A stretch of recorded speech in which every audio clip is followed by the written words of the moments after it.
A little girl tied to a mule. A note from her own father offering her for sale. And a sheriff who had no idea his entire life was about to change. What happened after that? You won't believe. Thank you so much for watching and for all your comments. Let me know at the end if you liked the story and where you're watching from and why you're following this. The unforgiving Montana sun beat down on the dusty main street of Redemption Creek as Sheriff James Holden made his daily rounds. The summer of 1878 had been particularly harsh, with drought plaguing the farmers and ranchers for miles around. James wiped sweat from his brow and adjusted his hat, nodding to the townspeople as he passed. At 45, his weathered face and salt and pepper hair told stories of hardship and perseverance in the unforgiving West. As he approached the general store, something unusual caught his eye. A scraggly mule stood tethered to the hitching post, its head hanging low. But it wasn't the animal that made James stop in his tracks. It was what was tied to the saddle. A small girl, no more than 8 years old, sat with her hands bound loosely to the horn. Her dirty blonde hair hung in tangled knots around a face streaked with dust and dried tears. A piece of paper was pinned to her threadbare dress. James approached slowly, his heart pounding. "Hello there, little one," he said gently. The child's eyes, wide with fear, met his briefly before looking down again. He carefully unpinned the note and read it silently. "For sale by her father. Take her. Or leave her. $5 our best offer." The handwriting was crude, the paper stained with tobacco juice. James felt a surge of anger wash over him as he tucked the note into his pocket. "What's your name, sweetheart?" he asked, already working to untie her bonds. The girl remained silent, her small shoulders trembling slightly. Up close, James could see the faint bruises on her thin arms and a healing cut above her right eyebrow. "My name's Sheriff Holden, but you can call me James," he continued conversationally as he freed her hands. "And I reckon you must be hungry. Mrs. Peterson over at the cafe makes the best apple pie you ever tasted." Still no response, but her eyes flickered up at the mention of food. That was something, at least. James looked around, hoping to spot whoever had left the child in such a callous manner, but the street remained quiet in the midday heat. A few curious onlookers had gathered at a distance, whispering among themselves. "Martha," he called to the shopkeeper's wife who stood in the doorway of the general store. "Do you know who brought this child here?" The plump woman shook her head, her expression troubled. "Saw a man ride in about an hour ago.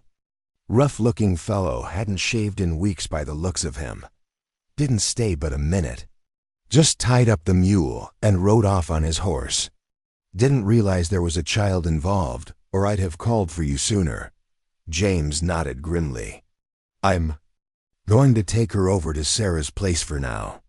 Could you send Doc Miller that way when he gets back from the Wilsons' farm?" "Of course, Sheriff," Martha agreed readily. "Poor little thing. What kind of monster sells their own child?" James carefully lifted the girl from the mule's back. She was too light and stiffened at his touch, but didn't struggle. "I don't know, Martha," he said quietly, "but I aim to find out." He carried the girl down the street toward the modest home of Sarah Collins, the town's schoolteacher. Widowed, young and childless, Sarah had a gentle way about her that James thought might help put the frightened child at ease. As they walked, he felt a growing certainty that he would not be searching for whoever had left this note. Some men didn't deserve to call themselves fathers. "Don't you worry now," he told the silent child in his arms. "You're safe here in Redemption Creek, I promise you that." Sarah's face registered shock when she opened her door to find the sheriff holding the bedraggled child. "James, what on earth?" "Found her tied to a mule outside the general store," he explained quickly. "Left with a note saying she was for sale." Sarah's hand flew to her mouth. "Good heavens," she whispered, then immediately composed herself. "Please bring her in." She stepped aside, her kind eyes already assessing the girl's condition. Inside the neat, comfortable home, James set the child down carefully on a chair. "This is Miss Collins," he told her. "She's going to help get you cleaned up while I take care of a few things." Sarah knelt before the girl, her voice soft and warm. "Hello there. Would you like some water? Or perhaps some milk and cookies? I just baked them this morning." For the first time, the girl seemed to focus, her gaze fixing on Sarah's gentle smile. She didn't speak, but gave the smallest of nods. "I'll come back later to check on her," James said, relief washing over him as he watched Sarah skillfully coax a tentative trust from the child. "Doc Miller should be by shortly." As he turned to leave, the girl suddenly spoke, her voice barely audible. "Emma." James paused, turning back. "Is that your name, Emma?" Another small nod. "It's a beautiful name," Sarah said warmly. "I'm very pleased to meet you, Emma." James tipped his hat. "Likewise, Miss Emma. I'll be back soon." As he stepped back into the harsh sunlight, his jaw set with determination. Somewhere out there was a man who thought so little of his daughter that he'd tried to sell her like livestock. James wasn't sure exactly what he'd do when he found him. But one thing was certain, Emma would never go back to such a monster, not while James Holden drew breath. 3 days passed, and Emma remained at Sarah's house under the watchful care of the kind schoolteacher. Dr. Miller had confirmed what they suspected. The child was malnourished and had suffered various minor injuries, though none life-threatening. More concerning was her silence. After revealing her name, she had retreated back into a world without words, communicating only through nods, shakes of her head, and occasional faint smiles that never quite reached her eyes. James visited each afternoon, bringing small gifts, a hair ribbon, a wooden toy horse he'd whittled himself, fresh berries from Mrs. Anderson's garden. Today, he'd brought a book of children's stories that had belonged to his sister's children back east. "Look who's here, Emma," Sarah announced cheerfully as she opened the door to find the sheriff on her porch. The girl sat at the kitchen table, her appearance transformed from the waif they'd found days ago. Her hair, now clean and neatly braided, caught the afternoon sunlight streaming through the window. The bruises on her arms were fading to yellow, and the dress Sarah had altered from one of her own fit her small frame much better than her previous rags. Emma glanced up, and James could have sworn there was a flicker of welcome in her eyes before. She looked down at the mug of milk before her. "Good afternoon, ladies," he said, removing his hat as he stepped inside. "Beautiful day out there." Sarah nodded, her eyes communicating what she wouldn't say in front of Emma, that there was still no word about the girl's father, or any family that might be looking for her. James had sent telegrams to neighboring towns, but no one had reported a missing child matching Emma's description. "I brought something I thought you might enjoy," James said, approaching the table and setting down the book. "My nieces and nephews loved these stories when they were about your age." Emma reached out hesitantly, her small fingers touching the worn leather cover. "Would you like me to read some to you?" Sarah offered. To their surprise, Emma looked up at James, her expression questioning. "You want me to read it?" he asked, unable to hide his surprise. She nodded. "Well, I'd be honored," he said, pulling up a chair. He opened the book to the first story, cleared his throat, and began to read about a clever rabbit outsmarting a wily fox. He wasn't much for performance, but he did his best to give each character a different voice. Encouraged by the way Emma leaned forward slightly, her attention completely captured. Sarah watched from her rocking chair, her needlework forgotten. In her lap, there was something about the scene before her, the gruff sheriff gently reading to the wounded child, that made her heart ache with tenderness. When James finished the story, Emma pointed to the next page, a silent request for more. "I think the sheriff might need some refreshment first," Sarah suggested, rising to pour him a cup of coffee. "Thank you kindly," James said, accepting the steaming mug. "I've been making inquiries about our young friend here," he continued, his voice casual but his eyes meeting Sarah's meaningfully. No one seems to know anything about a man with a daughter matching Emma's description. Perhaps they weren't from around here, Sarah suggested. That's what I'm thinking. The Mule had a brand from a ranch over in Wyoming territory, but it was an old mark, could have changed hands a dozen times since then. Emma showed no reaction to this discussion of her past, seemingly absorbed in studying the illustrations in the book. What happens now, James? Sarah asked quietly. He sighed, rubbing his chin thoughtfully. Well, normally in cases of abandoned children, we'd try to locate relatives. Failing that, the orphanage in Helena would be the usual course. At the word orphanage, Emma's head snapped up, her eyes suddenly wide with fear.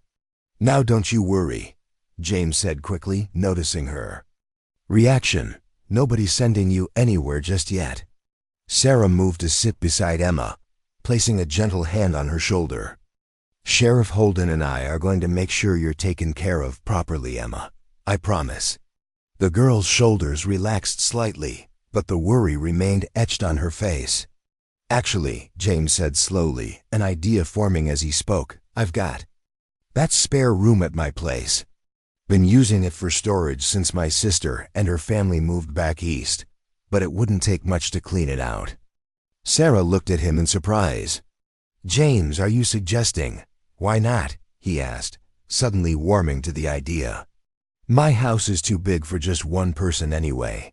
Been rattling around in there like a pea in a tin cup since Carolyn and the children left, but you're the sheriff, Sarah pointed out.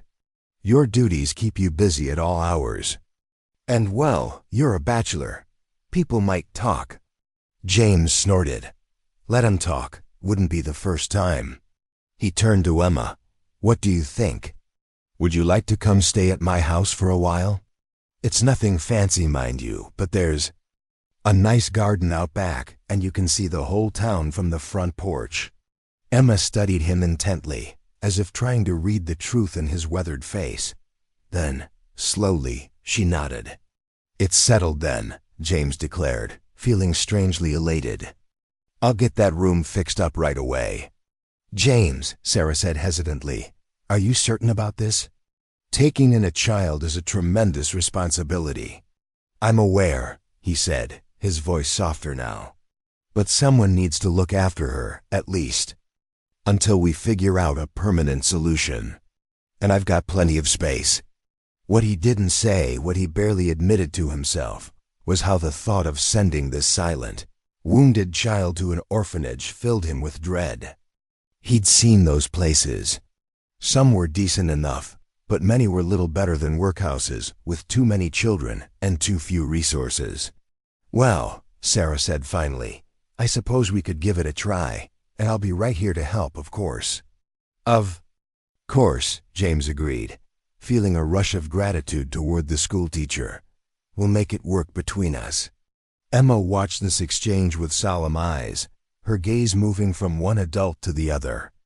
Then, unexpectedly, she reached out and placed her small hand on top of James's much larger one, where it rested on the table.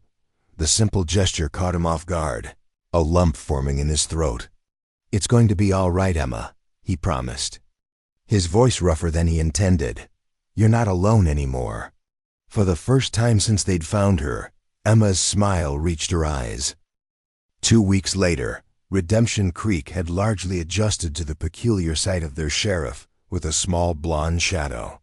Emma still didn't speak much, just a word here and there when absolutely necessary, but she followed James everywhere.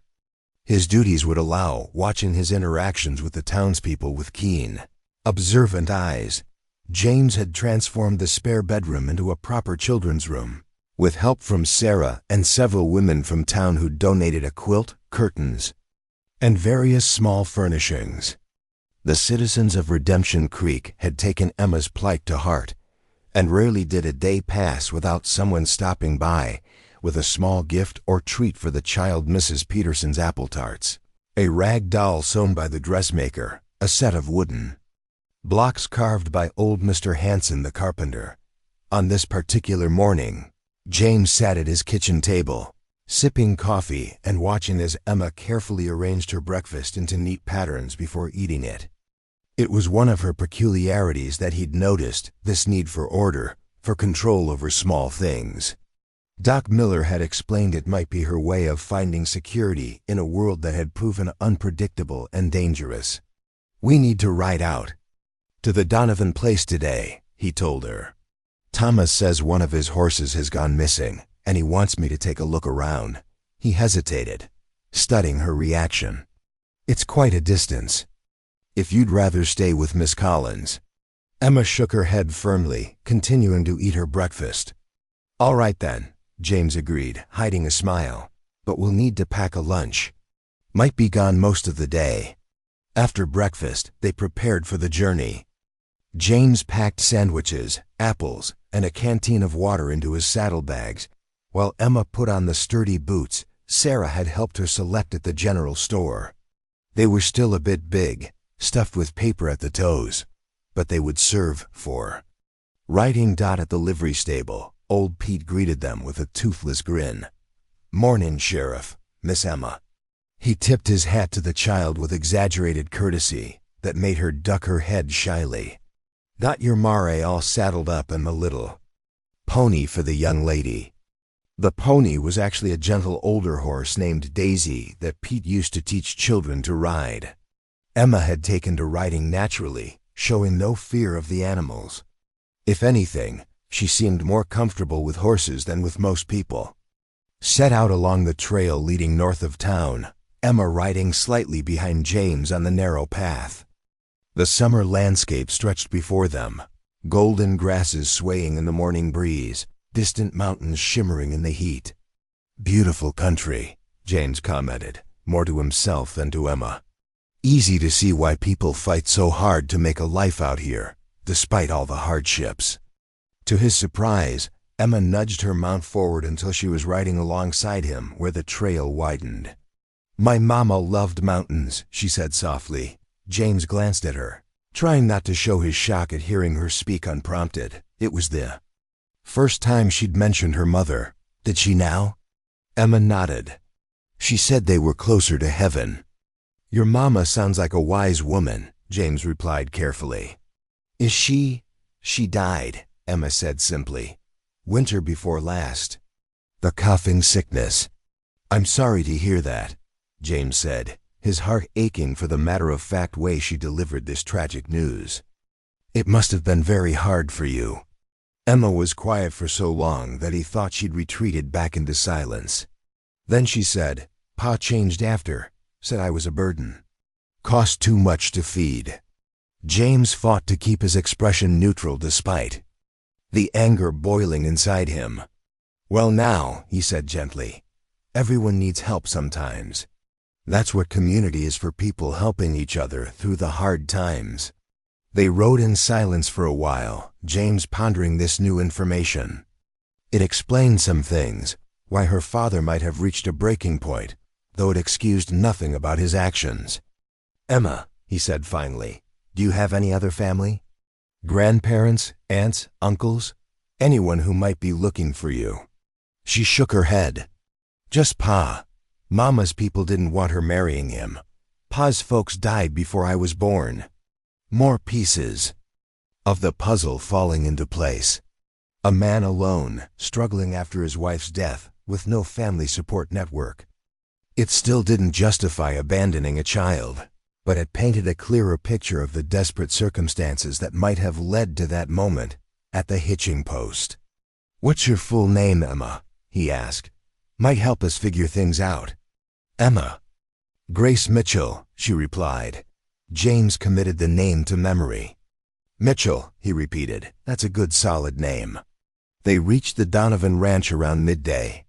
Thomas Donovan, a stout man with a bushy beard, greeted them at the gate. "Sheriff," he nodded, then smiled at Emma. "And who might this young lady be?" "This is Emma," James said simply. "She's staying with me for a while." If Donovan found this arrangement unusual, he had the good sense not to comment on it. "Pleased to meet you, Miss Emma. My wife's just pulled some cookies from the oven. If you've got a sweet tooth." Emma glanced at James, who nodded encouragingly. "Thank you, sir," she said quietly. As they followed Donovan toward the ranch house, James noticed Emma taking in everything: the well-maintained buildings, the healthy livestock, the signs of prosperity that came from years of hard work. Her expression was wistful, and he wondered if she was comparing it to wherever she had lived before. Mrs. Donovan welcomed them warmly, fussing over Emma and insisting she take not one but 3 cookies, along with a glass of cold milk. While Emma sat at the kitchen table, James and Thomas stepped onto the porch to discuss the missing horse. "Likely just wandered off," Donovan explained. "But with those horse thieves hitting the Jackson place last month, I thought it best to report it." James agreed to ride the property line with him after lunch. When they returned to the kitchen, they found Emma helping Mrs. Donovan roll out dough for a pie, the woman chatting away as if they were old friends. But she's a good little helper," Mrs. Donovan told James. "Got such careful hands. You've got yourself a treasure there, Sheriff." James felt a strange pride at these words, though he quickly reminded himself that Emma wasn't his in any permanent sense. Still, watching her concentrated expression as she precisely crimped the pie edge, he couldn't help but smile. Later, as they rode back to town in the golden afternoon light, Emma broke their comfortable silence. "Sheriff Holden?" "Yes." "Emma, are you going to find my pa?" The question caught him off guard. "Do you want me to find him?" She considered this, her small face serious. "No," she finally said, "but I don't want him to be in trouble neither." James sighed. "Your pa made a bad choice, Emma, a very bad choice. But I'm not actively hunting him down." "Good," she said simply. "He wasn't always mean, just got that way after Mama died." James nodded, understanding more than she knew about how grief could change a person. People do wrong things sometimes, especially when they're hurting. Doesn't make it right, but it helps to understand. As Redemption Creek came into view in the distance, Emma surprised him again. "I like living with you," she said, so quietly he almost missed it. Something warm expanded in James's chest. "I like having you there," he replied honestly. And in that moment, riding side by side through the golden plains, James realized that what had begun as a temporary arrangement born of necessity was becoming something else, entirely something that felt remarkably like family. Autumn painted Redemption Creek in russet and gold as September gave way to October. The first morning frost had come early, coating the town in a delicate white glaze that melted away as the sun climbed higher. James added extra logs to the fireplace before walking Emma to school, a routine they had established over the past 2 months. "Remember, I'll be a bit late picking you up today," he reminded her as they approached the schoolhouse. "Got to ride out to the Campbell farm to settle that property dispute." Emma nodded, clutching her slate and lunch pail. She still spoke sparingly, but her silence no longer seemed born of fear, more a natural quietness, an observant nature. "I'll wait with Miss Collins," she said. "That's my girl," James replied, then caught himself. Those words had been slipping out more frequently lately, "my girl." Each time he'd feel a moment of uncertainty. Was he overstepping? Creating expectations that couldn't be fulfilled? The truth was, no one had come looking for Emma Mitchell. The telegrams James had sent to neighboring towns had yielded no information about her or her father. It was as if they had appeared from nowhere, and her father had vanished just as completely after abandoning her. As weeks turned into months, James had found himself thinking less about finding a permanent solution for Emma, and more about making improvements to their shared home, adding a bookshelf in her room, planting bulbs along the garden path that would bloom in spring, teaching her to play checkers in the evenings by the fire. Sarah Collins emerged from the schoolhouse, ringing the bell to summon her students. "Good morning, Sheriff." "Hello, Emma." "Mornin', Sarah." James tipped his hat. "I appreciate you keeping an eye on Emma after school today." "It's no trouble at all," Sarah assured him with a warm smile. "In fact, I thought we might bake some bread together if that's all right." Emma's shown quite an interest in cooking. Emma's face brightened at this prospect. She had been helping James in the kitchen, though his culinary skills were admittedly limited. Sarah had been teaching her more advanced techniques during their afternoon sessions. "That sounds just fine," James agreed. "I'll come by the schoolhouse when I get back to town." He watched as Emma joined the other children filing into the building. She still kept somewhat to herself, but he'd noticed her beginning to form cautious friendships, particularly with the blacksmith's daughter, Lucy, who shared her desk. As James walked to his office, he nodded to familiar faces along the way. Mrs. Peterson waved from the cafe doorway. "Morning, Sheriff. Got a fresh apple pie with your name on it when you've got time." "Much obliged, Mrs. Peterson. Might stop by later with Emma." "Such a sweet child," the woman called after him. "You're doing a fine job with her." These comments had become common townspeople approving of his unexpected guardianship, offering assistance and encouragement. Redemption Creek had embraced Emma as one of their own.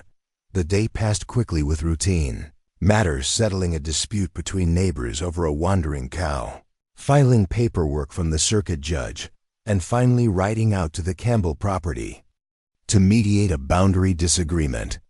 It was nearly dusk when James returned to town, tired but satisfied with the peaceful resolution he'd helped negotiate. The schoolhouse windows glowed warmly as he approached.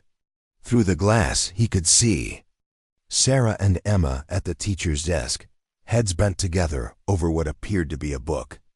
The sight made him pause, struck by the tableau they created, the kind schoolteacher and the serious little girl, bathed in lamplight. He was about to climb the steps when the stage from Helena rattled into town later than usual. James watched it pass, noting the driver's urgent pace. Something about it triggered his lawman's instincts. He hesitated, torn between checking on the stage and collecting Emma. The decision was made for him when the stage pulled up sharply in front of his office, and the driver called out, "Sheriff Holden, got something urgent for you." James glanced apologetically toward the schoolhouse, then strode toward his office. "What is it, Clancy?" The driver jumped down, pulling an envelope from his jacket. "Telegram came for you in Helena. Marked urgent. Station master asked me to bring it straight to you." James accepted the envelope with a nod of thanks, breaking the seal as he stepped onto his office porch. The message inside was brief, but caused his blood to run cold. "Mitchell spotted in Helena. Stop asking questions about daughter. Stop claims. Child stolen. Stop heading your way. Stop exercise caution. Stop Marshall J&K on Ziz." Reread the message twice, his mind racing. After all this time, Emma's father had surfaced, not with remorse or concern, but with a false claim that his daughter had been stolen. The implications were clear. He wanted her back, probably having second thoughts about the $5 price tag he'd placed on her. James crumpled the telegram in his fist. Over his dead body, would that man take Emma back? He'd seen the fear in her eyes, the bruises on her thin arms, heard her sparse comments about life after her mother died. No court in the territory would force a child back into such a situation. Would they? But the law was complicated when it came to parental rights. Without proof of severe abuse, courts typically favored biological parents. The note selling her might be evidence enough, if James still had it. With a sinking feeling, he realized he wasn't sure where he'd put that crumpled piece of paper. Had he filed it away? Left it in a coat pocket? He'd been so focused on caring for Emma that the note had seemed unimportant once she was safe. He needed to find that note. And he needed to talk to Judge Wilson, who wouldn't be back in Redemption Creek for another 2 weeks. Most importantly, he needed to protect Emma. His decision made, James hurried to the schoolhouse, trying to compose himself before seeing Emma. He couldn't let her sense his worry, not yet. Not until he had a plan. Sarah looked up with a smile as he entered. "There you are." We were beginning to think you might have gotten lost. Just had some business to attend to, he said, forcing a casual tone. Ready to head home, Emma? The girl nodded, gathering her things. We made bread, she told him. And Miss Collins showed me a book about butterflies. Did she now? That sounds mighty interesting. He helped Emma with her coat, his movements automatic while his mind continued to race. Sarah walked them to the door. But something in James's expression must have betrayed his concern. Is everything all right, James? She asked quietly. I'll explain later, he murmured. Could you stop by after supper?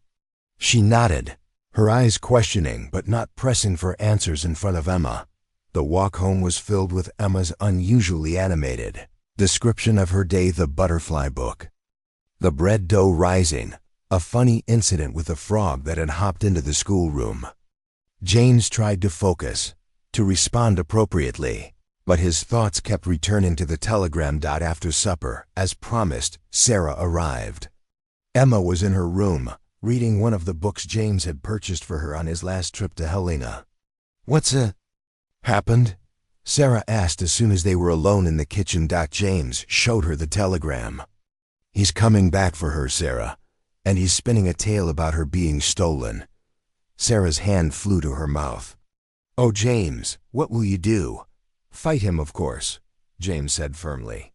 The man abandoned her, tried to sell her like property. He has no right to her now. But legally, I need to find that note. It's evidence of his unfitness as a parent. James ran a hand through his hair in frustration. I should have been more careful with it. Sarah placed a comforting hand on his arm. We'll find it. And even without it, there are dozens of witnesses who saw her tied to that mule. Witnesses can be unreliable in court. People's memories change, or they become reluctant to get involved. He sighed heavily. I need to get Emma away from here, Sarah, just until I can sort this out legally. You mean leave town? Sarah asked, surprised. But you're the sheriff. You can't just... I've got 3 weeks of unused leave. Deputy Collins can handle things. He lowered his voice further. I'm thinking of taking her to my sister's place in Oregon.